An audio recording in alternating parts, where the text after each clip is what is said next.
आज यहाँ इस स्टेज में आकर के ऐसे हजारों बार स्टेज में गया हूं, हजारों बार ऐसे लोगों से बात की है, लेकिन दोस्तों कभी कभी ऐसा मोमेंट आता है जब थोड़ा सा ऐसे फील करते हैं ना कि मैं भी नर्वस फील करता हूं। तो आज क्षमा तो फील करी नहीं थी, लेकिन आज मैं भी थोड़ा नर्वस फील कर रहा हूं। और आज ऐसा लगता है जैसे कि एक फिल्म को दोबारा देख रहे हैं आप।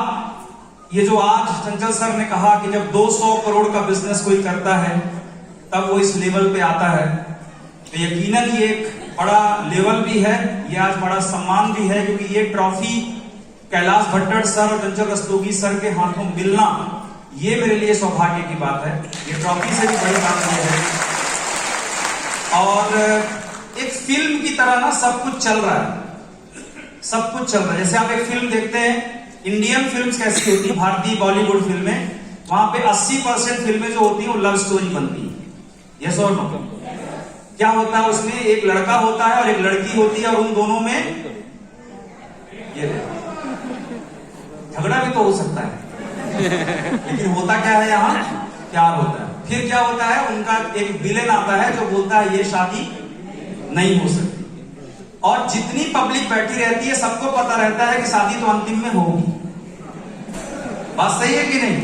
फिर बहुत सारे गुंडे आते हैं, 100 गुंडे गोलियां चलाते हैं, पब्लिक को पहले से पता होता है हीरो मरने वाला नहीं है। अगर गोली लग गई, गिर गया जमीन में, तो भी लोग कहते हैं अब ये जमीन फूंक के उठेगा थोड़ी देर में और फिर खलनायक को मारेगा, लेकिन ये मरने वाला नहीं है। और अंतिम में वो विलन बोलेगा जा सिमरन जा, जी ले अपनी जिंदगी।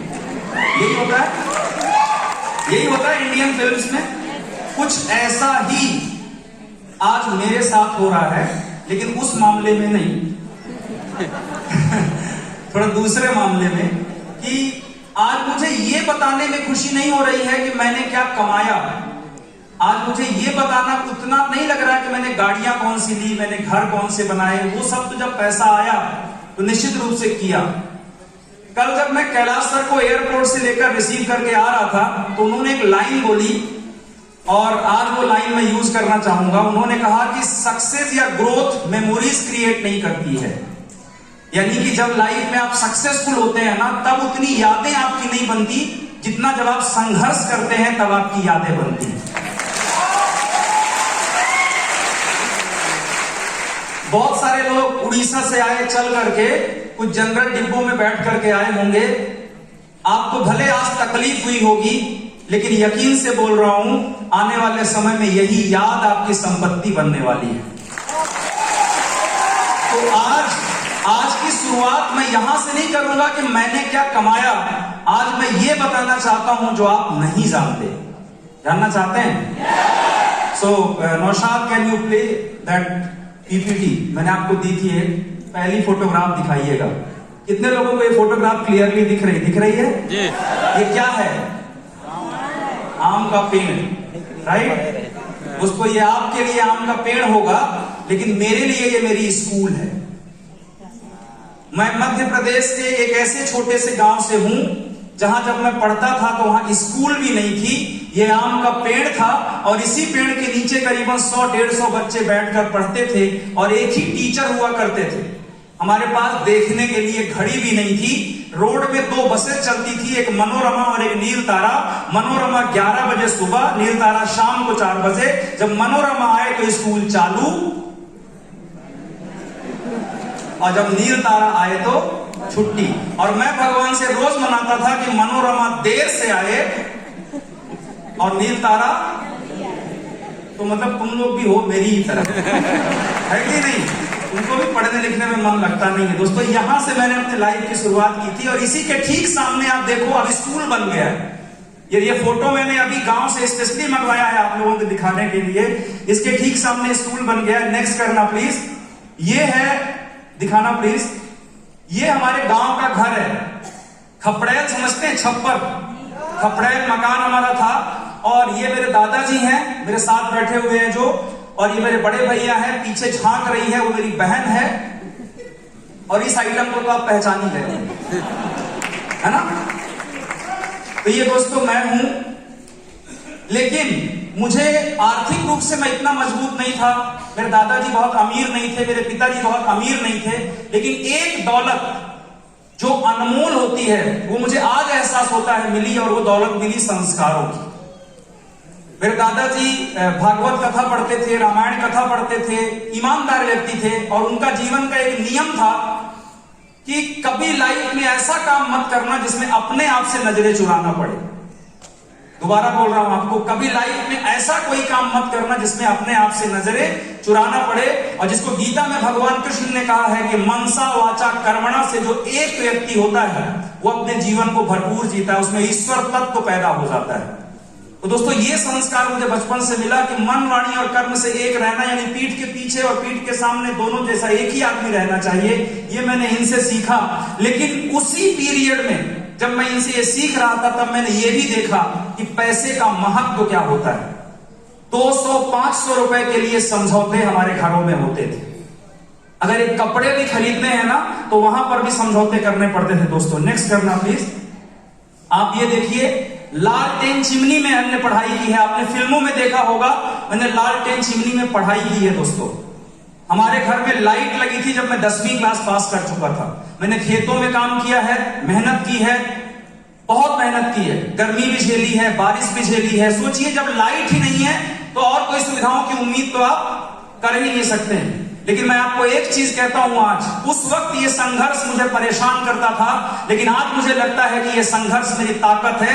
इस दुनिया में अनुभवी इंसान उसे नहीं कहते जिसकी उम्र बड़ी होती है। इस दुनिया में अनुभवी इंसान उसे कहते हैं जिसका अनुभव बड़ा होता है। और अनुभव किसी इंसान को तभी आता है जब वो संघर्ष में तपता है दोस्तों। और मैं बचपन से ही इतना तप लिया था ना कि यहां जैसे बहुत सारे डिस्ट्रीब्यूटर्स को देखता हूं कि माई लाइफस्टाइल शुरू करते हैं और 2 दिन में निगेटिव हो जाते हैं। दोस्तों मेरे साथ एक बहुत बड़ा प्लस पॉइंट था कि मेरे पास निगेटिव होने जैसा कुछ था ही नहीं, क्योंकि मैं निगेटिव के माइनस से आया था। मुझे यहां केवल एक उम्मीद दिखी कि इस बिजनेस के अंदर लोग सक्सेसफुल होते हैं तो मैं भी हो सकता हूं, इसलिए मैं सक्सेसफुल हुआ। एक अगली फोटो आपको दिखाता हूं दोस्तों, यहां पे ध्यान से देखना।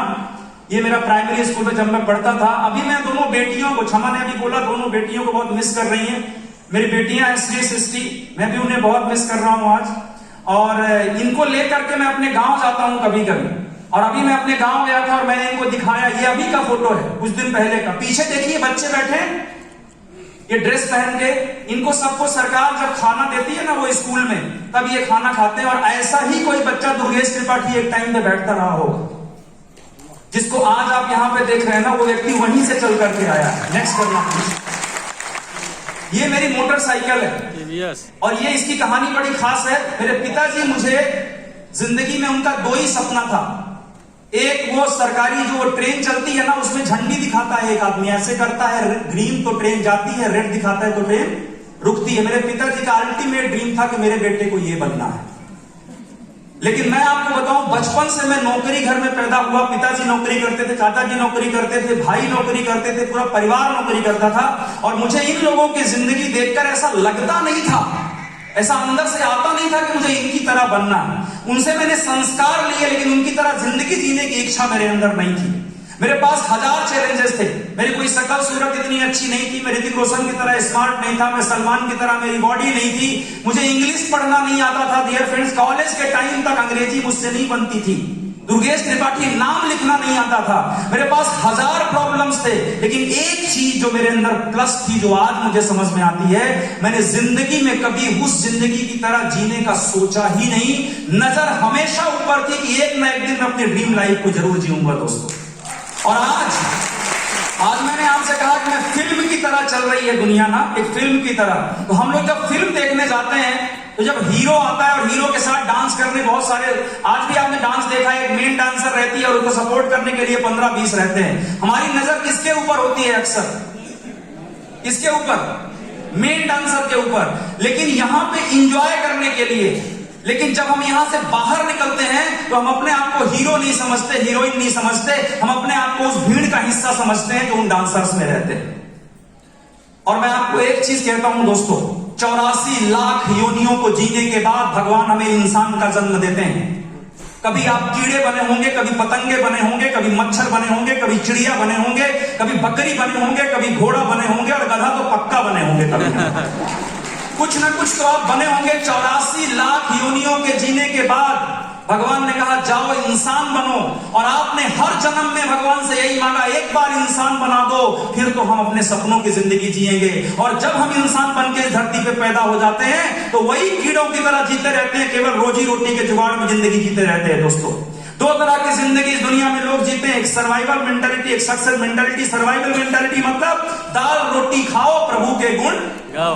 हाँ देखो, मैंने कुछ नहीं बोला, दाल रोटी खाओ, प्रभु के गुण गाओ। 80% लोग अपनी जिंदगी में केवल अपने खर्चे चलाने के लिए जीते हैं, अपने बच्चे पालने के लिए जीते हैं। लेकिन सोच कर देखिए, इस दुनिया में जितने 4 पैर के जानवर हैं, क्या वो खाना खाते हैं?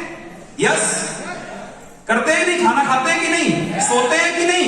बच्चे पैदा करते हैं कि नहीं? अगर यही 3 काम करके इस दुनिया से आप चले गए तो भगवान भी ऊपर झापड़ मारेंगे, बोलेंगे साले अब तेरे को जिंदगी में इंसान नहीं बना, क्योंकि तूने वादा किया था कि मैं जाके अपने सपनों की जिंदगी जीऊंगा, और तू बस यही 4 काम करके आया जो बाकी कोई और जानवर करते हैं। दोस्तों, मुझे लगता है मेरी जिंदगी का एक ही पॉजिटिव पॉइंट था और है और आगे भी रहेगा। मैं हमेशा अपने आप से बड़ी उम्मीद करता हूं, ये सोचता हूं कि मुझे अपनी लाइफ में कुछ बड़ा करना है। ऐसी ही बड़ी बड़ी बातें मेरे अंदर चला करती थी। उसके बाद मेरी शादी हो गई। पिताजी ने एक दिन कहा कि बस अब ये सुधरने वाला है नहीं, और हमारे यहां जो लड़का सुधरता नहीं है उसको सुधारने के लिए शादी नाम का कार्यक्रम किया जाता है। तो हमारे पिताजी ने भी शादी नाम का कार्यक्रम कर दिया और शादी हो गई, क्षमा घर आ गई। और एक चीज मैम, कितने लोग सहमत हैं बताना मुझे कि शादी होने के बाद आपकी जिंदगी अचानक से बदल जाती है? यस और नो? और क्या बदलाव आता है? जो सर ने अभी कहा कि 40 की एज में जिम्मेदारियां आपके ऊपर आ जाती हैं और तब सपने जो है वो धुंधले होने लगते हैं। बात सही है? और मेरे साथ यही हुआ। बहुत सारी घटनाएं हैं, एक घटना आपको बताता हूं।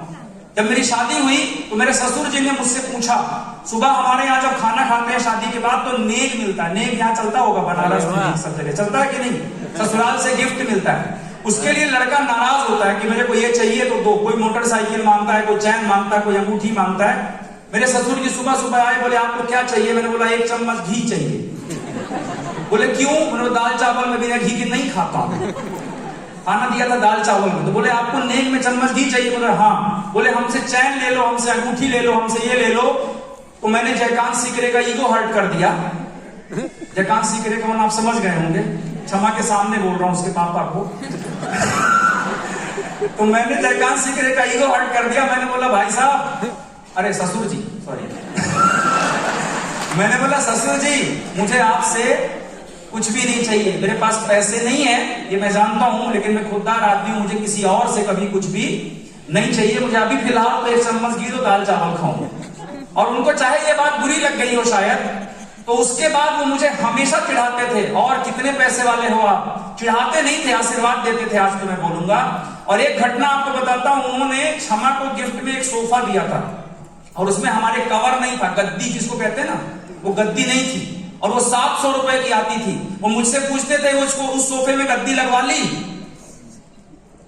मैं कहता था नहीं। तो बोले ताऊ तो बड़े बड़े खाते हो कि 1 चम्मच घी लेंगे, किसी से कुछ नहीं लेंगे, सोफे के लिए गद्दी लाओ।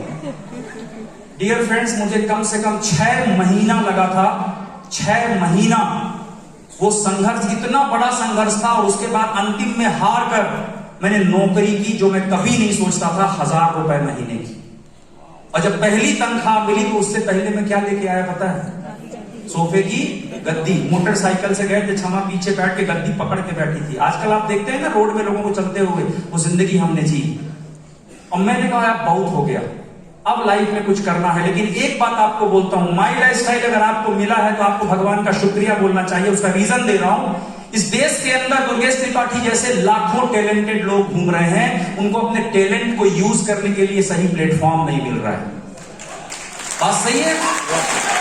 और माई लाइफस्टाइल ने उन टैलेंटेड लोगों को एक प्लेटफॉर्म दिया। जिस तरह से रेलगाड़ी कितना भी तेज दौड़े, लेकिन दौड़ कहां सकती है? पटरी में। अगर उसे रोड में दौड़ाएंगे दौड़ सकती है क्या? उसी तरह से आपके अंदर रेलगाड़ी का इंजन होगा, आप बहुत तेज दौड़ सकते हैं, लेकिन आपको माई लाइफस्टाइल जैसा एक प्लेटफॉर्म चाहिए। और मैं आपसे एक आज जितने डिस्ट्रीब्यूटर यहां पे बैठे हैं उनसे एक बात बोलता हूं, अगर आपके अंदर एक टैलेंट है, एक सोच है, तो जैसा सर ने बोला है ना, इस माई लाइफस्टाइल को अपनी जिंदगी का हिस्सा हमेशा बना के रखना, कभी मत छोड़ना। दुनिया का ऐसा कोई सपना नहीं है जो आपका पूरा नहीं होगा दोस्तों। और आज मुझे ये प्लेटफॉर्म मिला, इस प्लेटफॉर्म के साथ मैंने बिजनेस चालू किया। और ये फोटोज बहुत इंपॉर्टेंट है। बहुत सारे लोगों को लगता है ये जो सक्सेसफुल लोग होते हैं ना बिजनेस में, वो लक की वजह से हो जाते हैं। ये देखिए, आप ही की तरह दुर्गेश त्रिपाठी 1-to-1 प्लान करने जाता था, आप ही की तरह गेट के बाहर खड़े होकर टिकट बेचता था, और आप ही की तरह वो संघर्ष करता था जैसे आप करते। ये मेरा पहला सूट है, पहला कोट पैंट। जब मीटिंग हुई, हमारे पास कोट पैंट ही नहीं था, तो बड़ी मुश्किल से 1000 रुपए खर्चा करके बिग बाजार से एक कोट पैंट लाया था दोस्तों। आज तो कितने सूट हैं, आज तो कितने कपड़े होंगे। इतने का तो आज मोजा नहीं पहनता जितने का मैं सूट पहनता था। लेकिन ये मैं आपको बताना ये चाहता हूं कि जो सर ने अभी बोला ना कि जो 1000 रुपए कमाने में अपनी हिम्मत आप तोड़ देते हो, 1000 रुपए कमाने में अपनी हिम्मत मत तोड़ो। एक दिन आपकी टीम का टर्नओवर भी 200 करोड़ जरूर होगा। बस आप समर्पण के साथ लगे रहो, आप पूरे डेडिकेशन के साथ में लगे रहो। नेक्स्ट करना प्लीज।